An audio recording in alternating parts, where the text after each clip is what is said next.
It's a Tuesday in March, and I have plans. I always have plans. It's what I do. But these are particularly epic, even for me. I might have been born too late to speak feminist truth to Puritan patriarchal power, but I have my own calling. I am here to make St. Cyprian a better place. Don't laugh.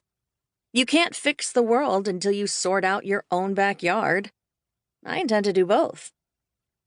Since my first St. Cyprian community project with my second grade class, I have put everything I am into this shining jewel of a river town, the people lucky enough to live here, and the shops that carve out their spots on the cobbled streets, like my own intensely independent bookstore. For all the women who came before me who weren't allowed, or those who carved out their way and were shunned for it. Fist pumps optional.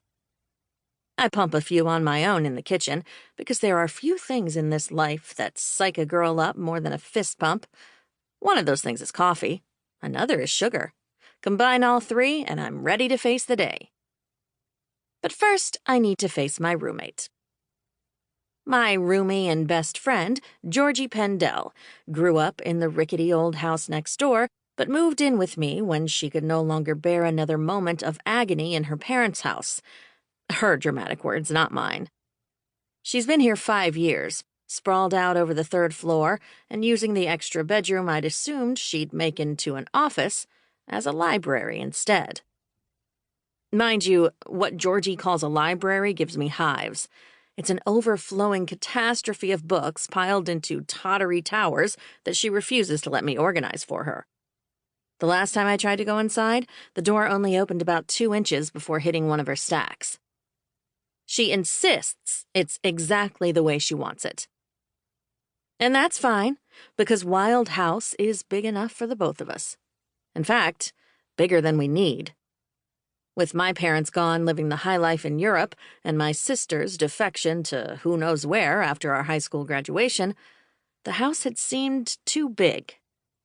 I had been thrown for a loop when both my sister and parents left St. Cyprian within a year of each other, though I'd rallied the way I always do. My sister, Rebecca, had always been a free spirit.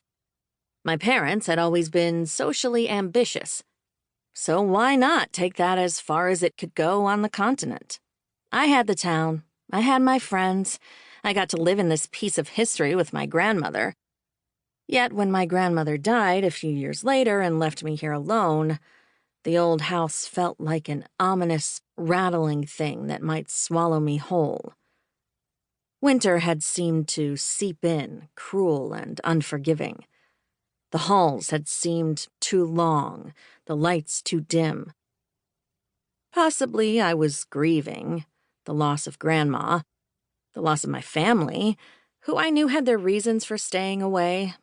In Rebecca's case, because she always had reasons, no matter how little she communicated those reasons. Or returning only for the funeral in my parents' case, and then rushing back to their European adventure.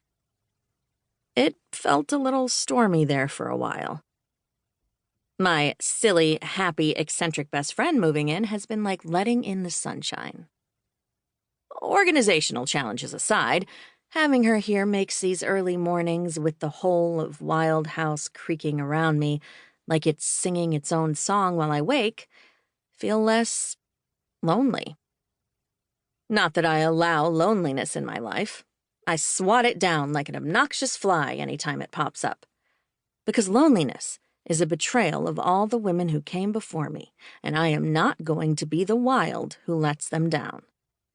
I'm the current caretaker of this landmark of a house that's been in my family some 300 years, since the first Wilde wisely made the long trek away from the Massachusetts colony and settled down in this part of Missouri where 2 great rivers meet, the Mississippi and the Missouri. I like the idea of roots that deep and rivers that tangle together. I like this house that towers above me with its uneven floors and oddly shaped rooms. I like where it sits in town, on one end of Main Street like a punctuation mark. And I really like that my best friend is always right here within reach. Because before I head off to my beloved Confluence books today,